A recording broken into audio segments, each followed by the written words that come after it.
Jadi ini proyeknya belum selesai, tapi kami coba memprediksi hasilnya menggunakan simulasi. Hasil simulasi menunjukkan bahwa kolam retensi dan sudetan hanya mampu mengatasi banjir di Sungai Cibaligo untuk periode ulang 2 tahun. Jadi jika lebih dari 2 tahun, hasil akan menggunakan simulasi. Setelah mendapatkan hasil simulasi, yang kami lakukan adalah presentasi dan pengujian di pemerintah Kota Cimahi. Intinya kami perlu memastikan bahwa simulasi kami bisa diterima oleh baik. Setelah diterima oleh pemerintah Kota Cimahi, maka langkah selanjutnya adalah mengajukan HAKI. Pengajuan HAKI bisa dilakukan secara online melalui website. Jika ternyata ada gangguan sistem, maka kita bisa langsung datang ke kantor Kementerian Hukum dan HAM atau melalui sentra HAKI. Jadi pada tahun 2019, alhamdulillah program sudah memiliki sentra HAKI. Target tahun ini adalah 200 jumlah hak cipta melalui program kecepatan perolehan hak cipta. Setelah diajukan, ini adalah hak cipta pertama yang kami peroleh. Pencipta adalah peneliti dan mahasiswa.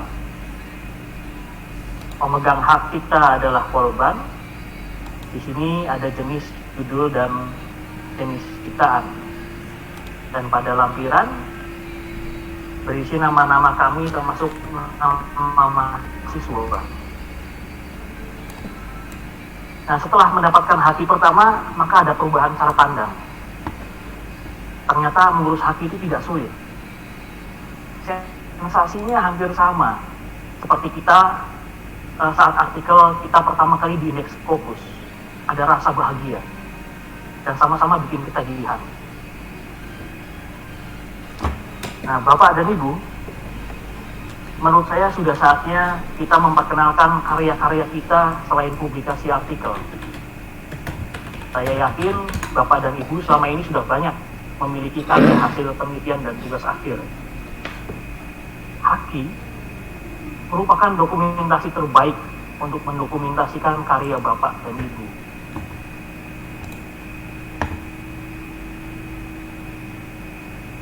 Karya menjadi wajib bagi lulusan program magister, terapan, dan doktor terapan.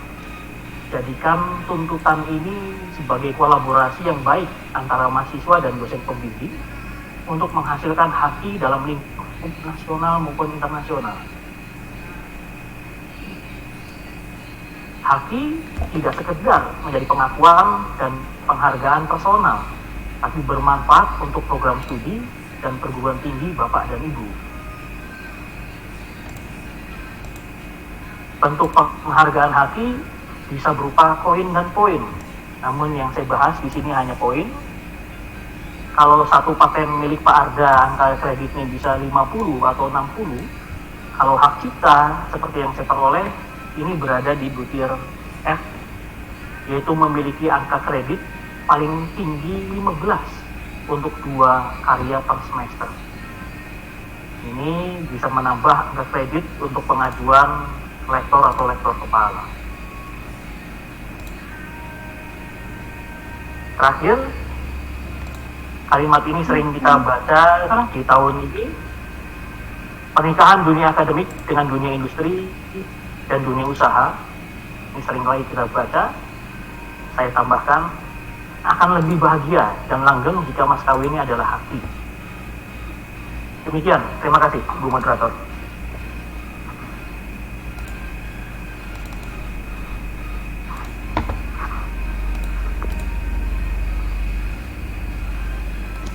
Baik, terima kasih Bapak Yaakob atas presentasinya. Singkat, padat, namun jelas, gitu ya. Beliau mengajak kita ayo untuk mulai memperoleh haki dengan kolaborasi bersama mahasiswa yang ada ini, ya. Dosen dan untuk mahasiswa atau webinar di sini, ayo sama-sama mendorong kita dosen, ayo Pak kita bikin haki. Kemudian tadi quote yang terakhir itu sangat mengena. Mas kawinnya itu adalah KKI, perkawinan antara industri dan institusi. Itu kita berikan aplaus kepada Pak Yakob presentasinya. Baik, kita lanjutkan acara berikutnya, sesi diskusi dan tanya jawab. Di sini mudah-mudahan Profesor Firdaus masih bergabung bersama kita di sini. Sebelum masih kok Bu. Oh iya, Masih, baik. Mbak. Terima kasih, Prof. Sebelum kami sampaikan pertanyaan yang begitu banyak masuk ke meja redaksi, saya persilakan kepada Bapak Direktur Politeknik di Bandung. Mungkin ada pertanyaan yang akan disampaikan. Silahkan Bapak. Bukan pertanyaan, tapi sebuah apresiasi bahwa Prof. Firdaus, kemudian juga teman-teman yang lain sudah bisa memberikan pencerahan bagi kita semua. Dan kata kunci yang terakhir tadi memang cukup menggelitik. Ya. Kawin dengan industri harus ada mas kawin. Mas kawinnya ya haki. Itu satu jargon baru. Dan terima kasih Bu Budina. Dan Bu Diana, terima kasih Bu Diana juga sudah banyak memberikan satu pencerahan bagi kita semua dan insya Allah semuanya akan bermanfaat.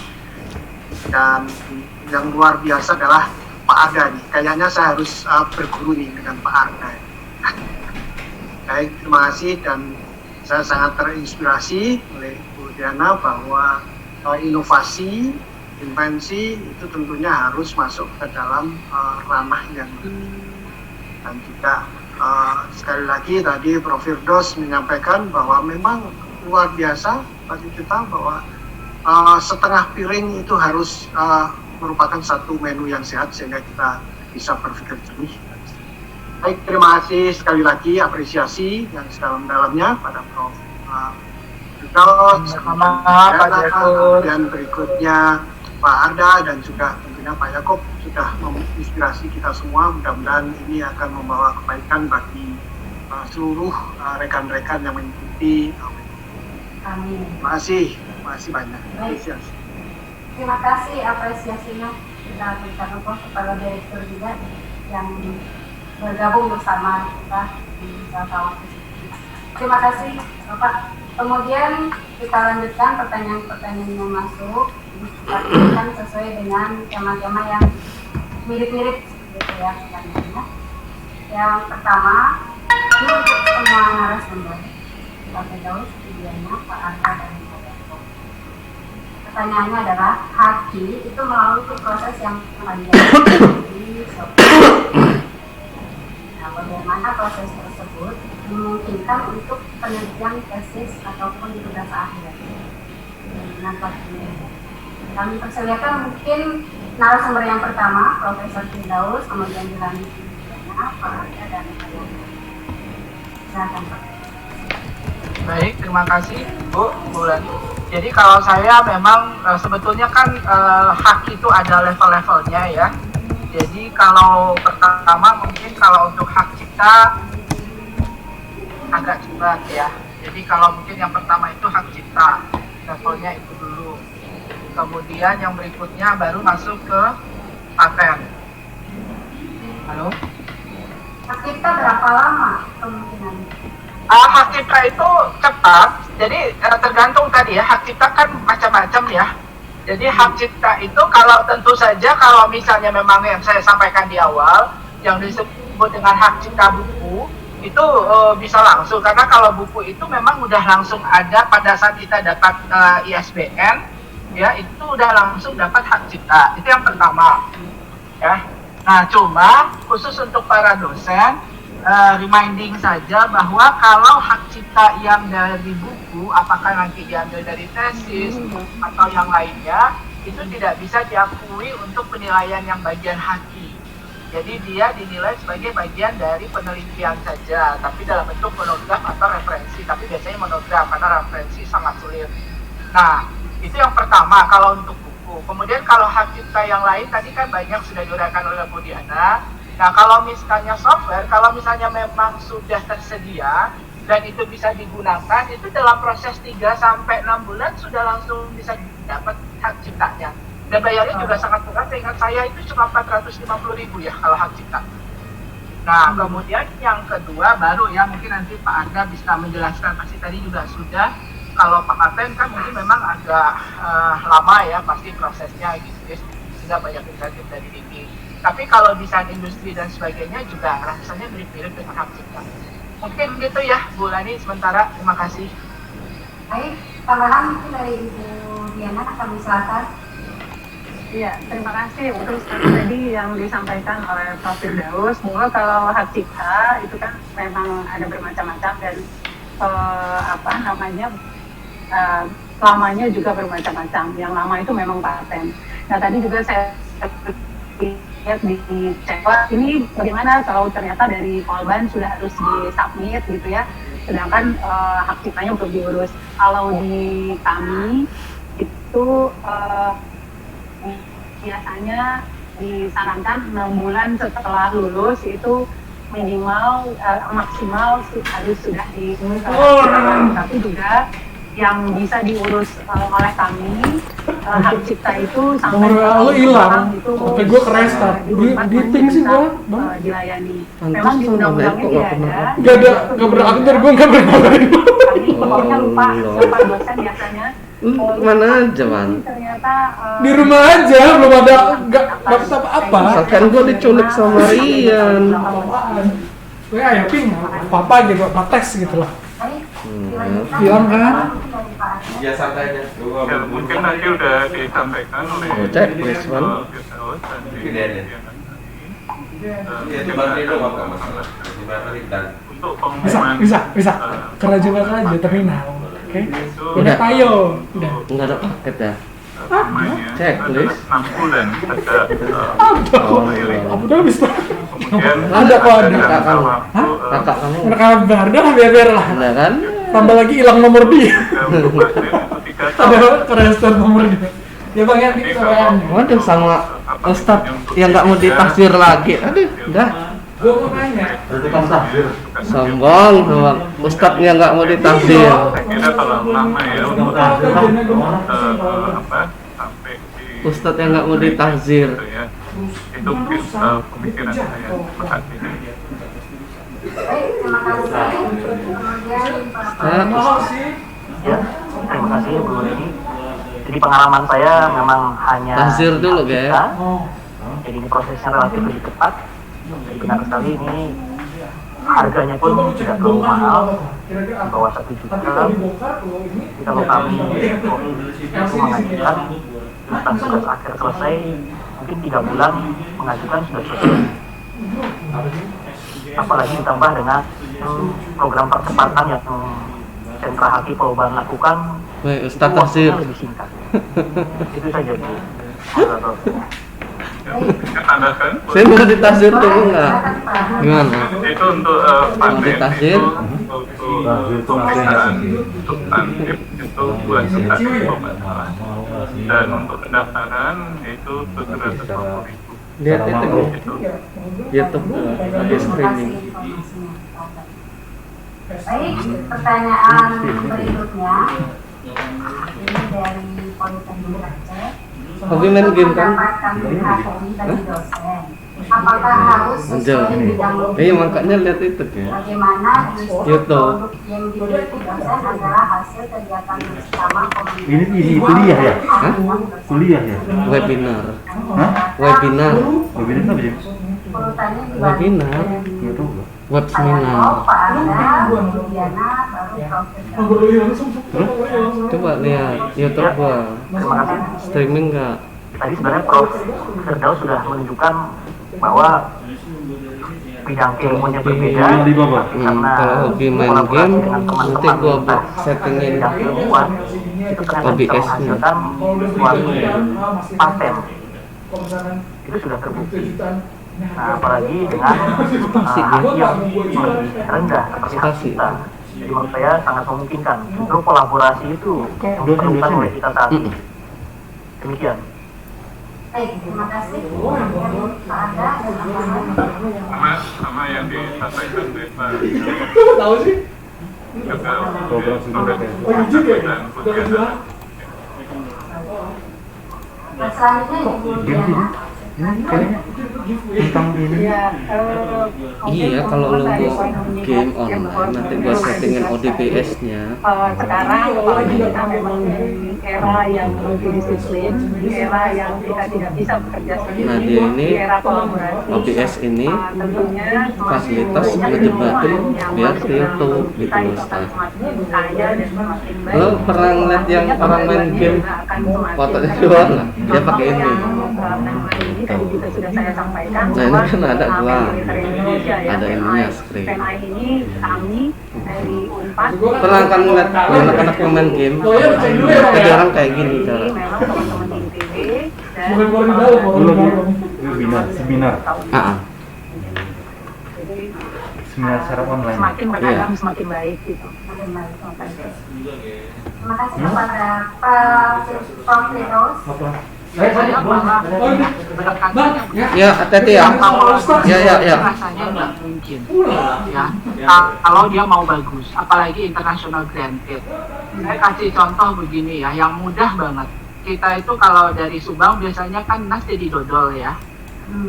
Itu boleh-boleh nggak suka. Nah, dulu ada ide dari teman-teman teknologi pangan, bagaimana kalau misalnya diolah minimum lalu kita sebut namanya soft candy. Jadi benar-benar minimum sekali ya, lebih kepada frozen sebetulnya, tapi ada prosesnya gitu ya. Kemudian itu 3 tahun dipatenkan dapat gitu ya. Tapi persoalan yang pertama ya, kalau hanya produk aja itu kan akan sulit untuk bisa masuk ke industri. Di situ harus ada di awal itu bagaimana prototipe yang disukai oleh konsumen, lalu prospek pasar segala macam. Jadi kalau mau bagus itu dan memang mau diaplikasikan malah memang harusnya sinergi. Nah, terakhir tadi yang disampaikan Pak Yaakob, pengalaman saya dengan Sikuh itu, SIA saya pasti nggak ngerti, ya kan, bahasa pemrograman. Tapi bahwa saya punya ide mengintegrasikan SOP dengan analisis bisnis, lalu analisis bisnisnya kontennya seperti apa, lalu nanti semua yang saya buat itu diterjemahkan oleh teman-teman komputer ke bahasa program, maka karena otaknya saya menjadi yang pertama. Tapi kalau otak teman saya berarti dia yang tadi ya soft candy itu, otak proses pengolahan jadi soft candy itu ada di teknologi industri pertanian, Prof. Sriani. Prof. Ani Suryani yang suaminya di ITB juga tuh pada ya, saya lupa wakil rektor apa dulu ya. Nah jadi Prof. Ani yang jadi pertama, saya jadi anggota. Jadi kalau saya sih malah memang mungkin kolaborasi itu malah keharusan kalau mau yang bagus sekali ya. Mungkin gitu Bu. Baik, terima kasih Prof. Firdaus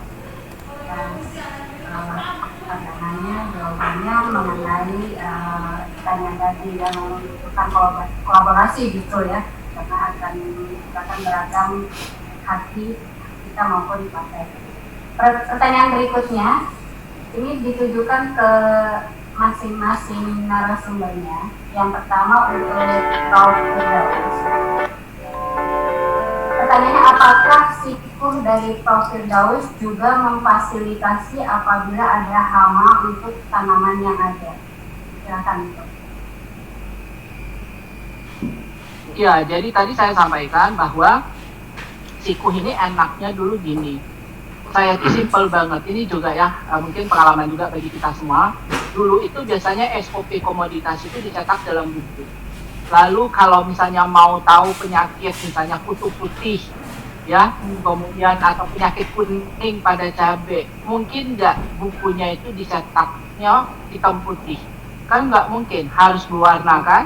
Bayangkan kalau buku itu harus dicetak jutaan untuk petani, betapa mahalnya. Dulu saya karena saya orang ekonomi, saya mikir, kenapa ya itu SOP harus dalam ini? Kenapa SOP itu nggak dalam basis web atau apa? Dulu nggak ada sama sekali ya. Nah kemudian, tapi kan kalau hanya SOP dipindahkan ke web itu bukan bidang saya juga. Nah ini tadi betul ya, kolaborasi itu penting, tapi kita harus paham juga bidang yang kita kuasai apa. Maka yang paling utama yang belum ada tadi yang inventionnya yang disampaikan Bu Diana adalah simulasi bisnis yang berdasarkan SOP itu. Nah makanya nanti kalau dibuka di web itu akan muncullah SOP-nya yang di situ ada semua gambar-gambar penjelasan cara mengatasi tentang penyakit ya tadi pada komoditasnya, kalau cabai ya cabai, kalau melon ya melon dan sebagainya. Jadi kira-kira simpel itu. Nah ini yang kalau semua mau dicoba ditransfer ke Android itu teman-teman komputer nggak sanggup. Jadi kalau ada yang punya aplikasi dalam smartphone Android itu pasti terbatas sekali, informasinya itu mungkin nggak terlalu banyak, itu masih mungkin. Kira-kira gitu Bu Lani, terima kasih. Baik, terima kasih Prof. Jawabannya berikutnya ditujukan untuk Ibu Diana. Jika kita ingin membantu UKM dalam perlindungan hukum atas produk kerajinan yang dihasilkan, lebih tepat dilindungkan dalam bentuk apa? Apakah paten, HKI, atau desain industri? Silakan. Ya, terima kasih banyak Pak ini tentang UKM ya.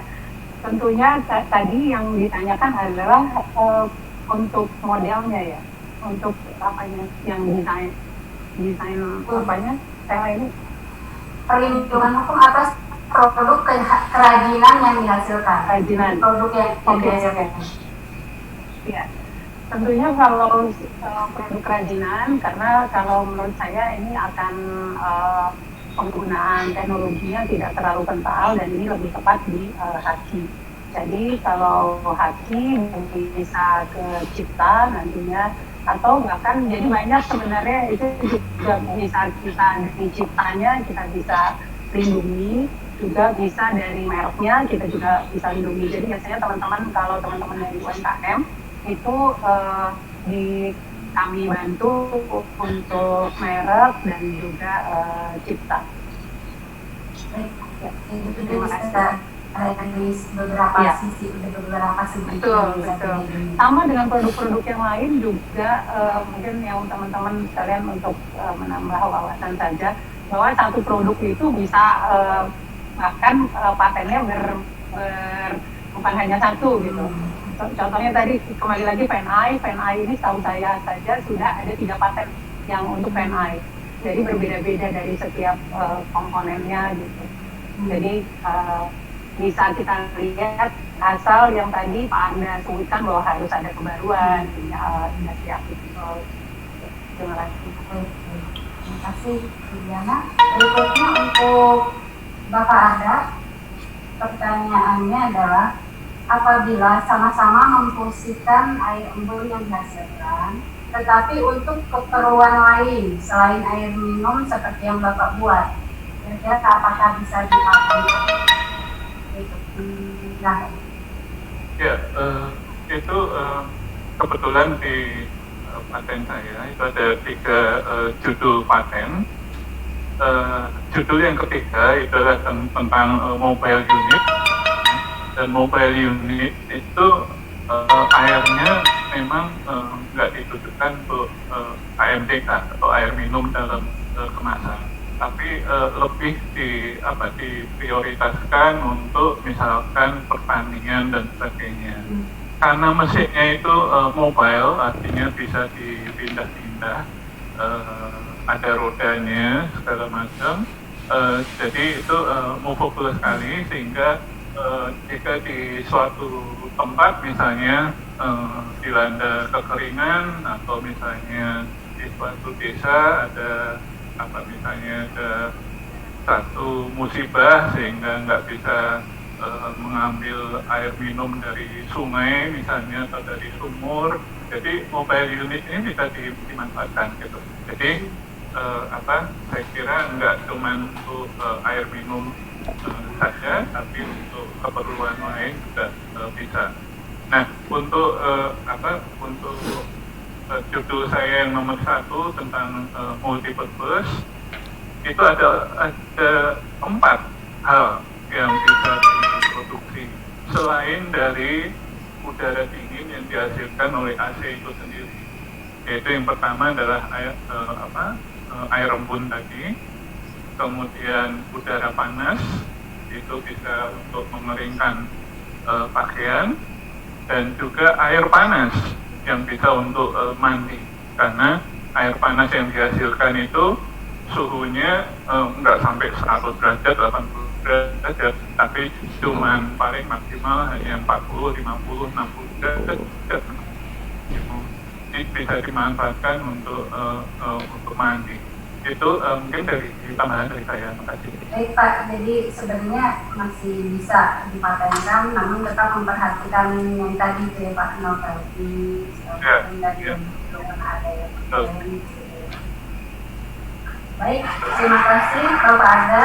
Berikutnya untuk Bapak Yakob. Di sini pertanyaannya adalah bagaimana ketentuan dan implementasi royalti atas hakim di Indonesia. Bisa pengalaman Pak Yakob. Bagaimana ketentuan dan implementasi royalti atas hakim di Indonesia. Silakan. Ya, terima kasih. Ini sepertinya yang lebih cocok menjawabkan bencana, Bu. Kalau lah. Oke, kita bisa menambahkan. Ya, karena saya hanya belum pengalaman mengenai paten, ini berupa cipta, berupa peta, seperti itu. Jadi belum terkait erat dengan royalti dan sebagainya.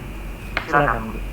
Bisa diulang lagi tadi pertanyaannya? Pertanyaannya, bagaimana ketentuan dan implementasi royalti atas hakim di Indonesia? Ya, kalau royalti di Indonesia itu sangat terikat kepada lembaga masing-masing. Bahkan ini sebenarnya di Unpad juga tahun kemarin kami ada peraturan rektor terkait dengan masuknya di peraturan rektor kerjasama dan terkait dengan penggunaan kekayaan intelektual. Nah itu pembagiannya adalah 20.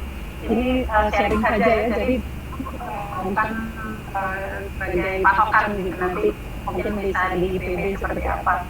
Kalau di Unpad itu 20% untuk universitas, 20% untuk unit fakultas atau pusat riset, dan 60% adalah untuk informal. Akan tetapi sepertinya tahun ini kami akan lebih menspesifikkan karena kemarin itu masuknya di peraturan rektor kerjasama, dan sekarang karena memang direktorat saya ini adalah direktorat yang baru, tadinya direktorat inovasi ini bergabung dengan direktorat riset, tapi tahun ini dipecah menjadi direktorat inovasi dan korporasi, sehingga kami sekarang sedang membuat peraturan rektor yang khusus memang untuk penggunaan kekayaan intelektual ini. Jadi dan ini kami melakukan benchmark juga ke IPB, ke UI, ke IPB, itu seperti apa mereka untuk pembagian royalti ini. Kalau kami lihat itu UI dan UI dengan IPB atau IPB itu 50-50. Jadi kan kalau yang sebelumnya kami 40-60, ini 50-50. Nah itu seperti apa? Kemarin sih jadinya oke Unpad tetap 20 kepada fakultasnya atau pusat risetnya dan 50 kepada inventor. Ya itu mungkin sebagai gambaran. Tapi yang memang kalau tidak salah juga seperti itu, saya pernah tanya juga ke teman-teman di UGM, mereka juga membaginya seperti itu. Jadi ada yang untuk porsi universitas, ada porsi untuk fakultas atau unitnya, ya pusat risetnya dan kepada inventor. Mungkin begitu. Baik, terima kasih Ibu Diana. Selanjutnya pertanyaan untuk semua narasumber lagi yang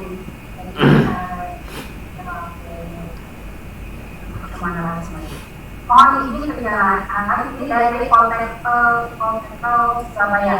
Mohon izin penjelasan strategi apa yang dilakukan oleh IPB Unpad Polban untuk menghasilkan keuangan pendidikan mahasiswa dalam bentuk kita paten paten sederhana dan produk dan lain-lain berbasis dari mahasiswa. Strategi apa yang telah dilakukan? Mungkin pertanyaannya boleh dijawab langsung sama ini. Ya, saya jawab dulu ya. Jadi kalau terkait dengan hak cipta atau paten itu memang kami belum menyasar ke mahasiswa. Ya, jadi Unpad belum menyasar ke mahasiswa. Yang kami sasar adalah para peneliti, para dosen. Jadi insentif yang kami berikan itu adalah kepada para dosen. Tentunya dosen-dosen akan karena memang kita berkolaborasi juga dengan mahasiswa, akhirnya juga mendorong mahasiswanya mereka patenkan apabila memang ada keperluan atau didaftarkan untuk hak kekayaan intelektualnya gitu. Nah, jadi kalau kami sendiri memang strateginya adalah kami memberitahukan kepada semua dosen berapa kontrak rektor tahun ini. Kalau katakanlah kontrak rektor tahun ini Unpad kepada rektor kepada Kemristek itu tahun ini adalah 1.800 sebenarnya nggak terlalu banyak ya dibandingkan universitas seperti IPB, UI itu mereka lebih banyak lagi 1.800 hak kekayaan intelektual ya. Nah, jadi itu kami memberi insentifnya pada para dosen karena memang jadi kalau hak kekayaan intelektual kan ada paten, ada cipta, ada merek dan lain sebagainya. Nah, jadi 1.800 itu adalah menyangkut semuanya. Memang kalau paten karena memang tidak mudah, paten itu kami hanya ditarget 7.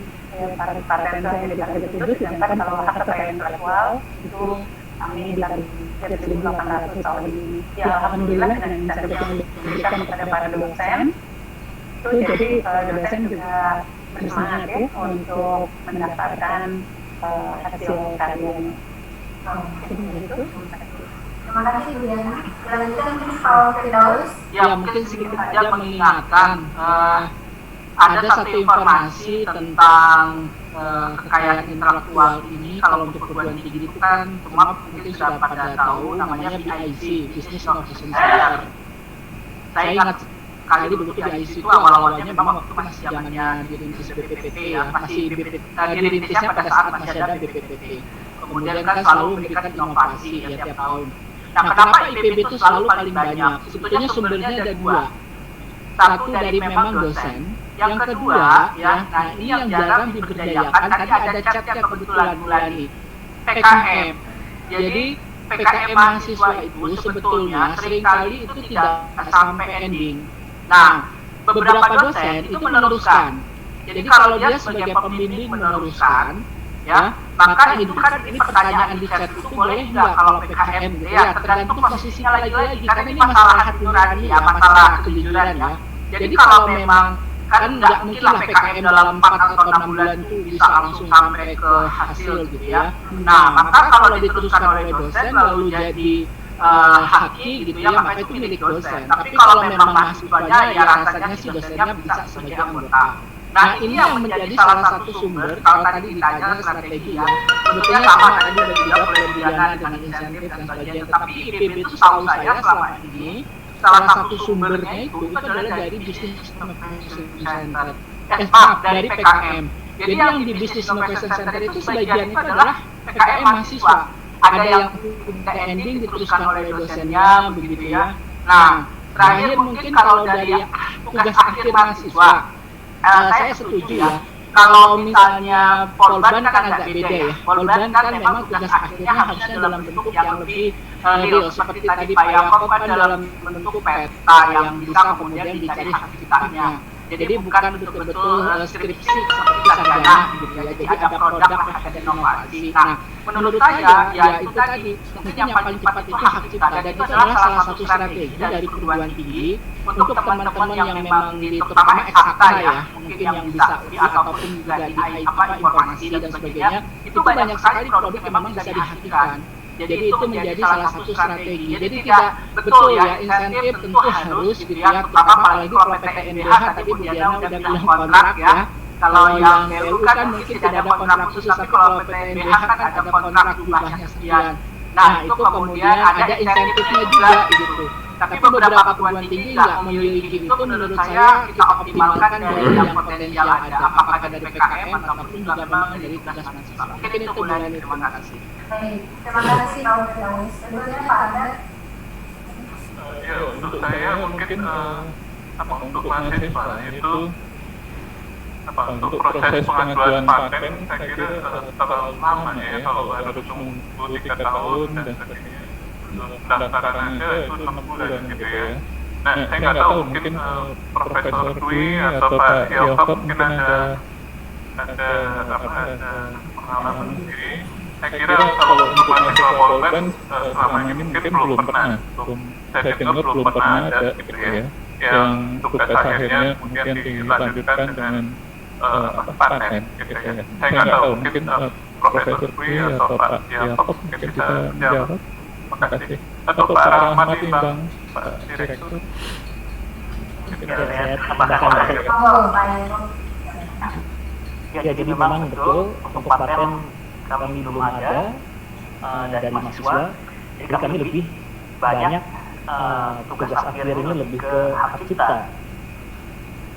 Itu kemudian tadi bagaimana strategi, benar sekali Prof yang ada di Diana mengenai insentif itu juga berlaku di kami.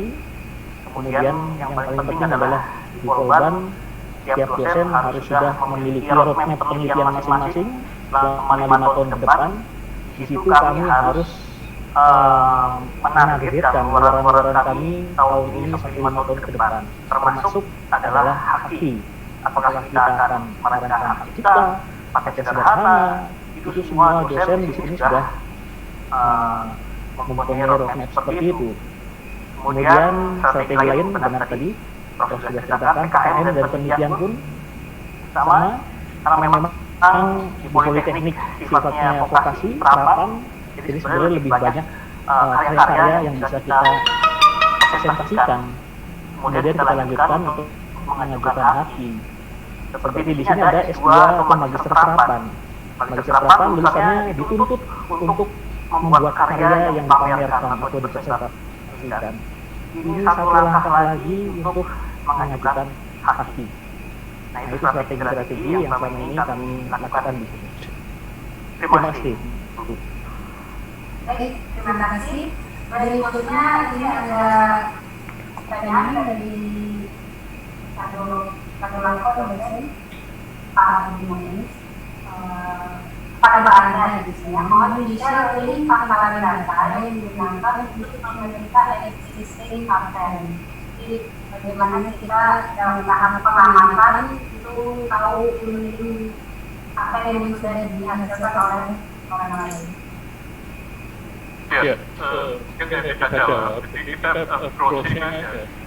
Tadi udah mungkin dari awal mungkin sudah dipandu gitu ya, kita approaching aja. Misalnya di HKI, kita approaching mengenai apa pendidikannya. Kalau misalnya saya mau mendidik tentang kondensat misalnya, kondensat AC itu mau diapakan. Nah, kita browsing aja di hki.co.id, kemudian kita lihat udah banyak nggak yang mematenkan hal yang sama gitu ya. Nah, kalau udah banyak pun juga jangan patah semangat. Kenapa? Karena di klaim itu kita atau di deskripsi itu kita lihat, kita amati ada celah nggak.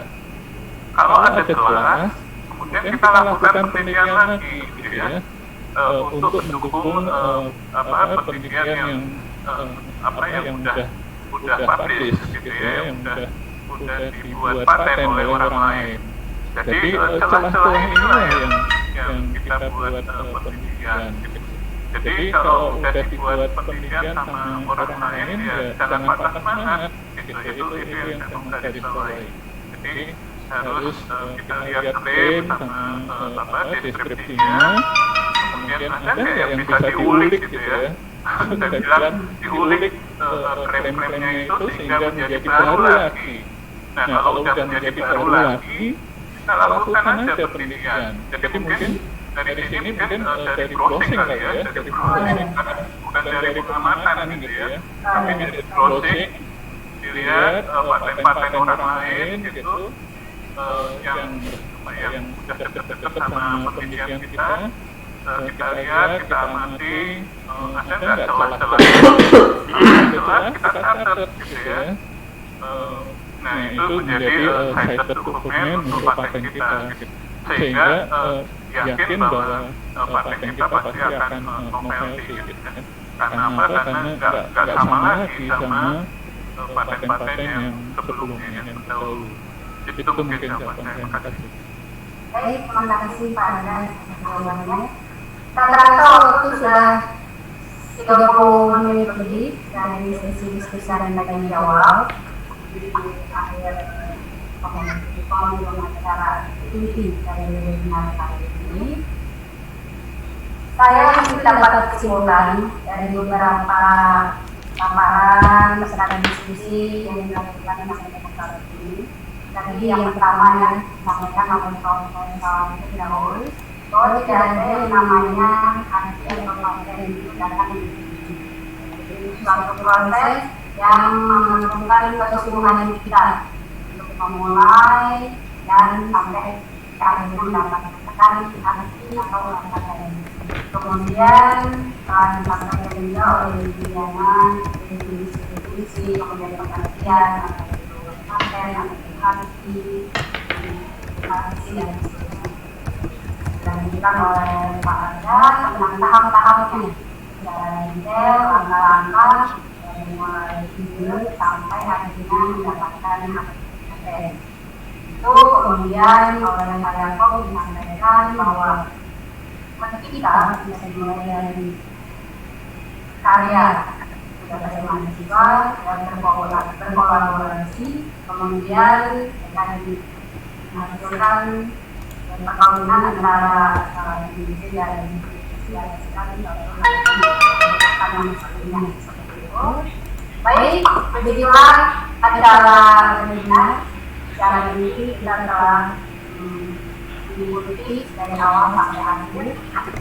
Kemudian mohon maaf apabila ada kata atau sesuatu kurang berkenan. Terima kasih atas perhatian dan saya ucapkan terima kasih sebesar-besarnya kepada para narasumber atas sharing ilmu dan berbagi pengalamannya. Terima kasih juga kepada Bapak Direktur Politeknik Bandung yang telah untuk acara ini. Mari sama-sama kita berikan close.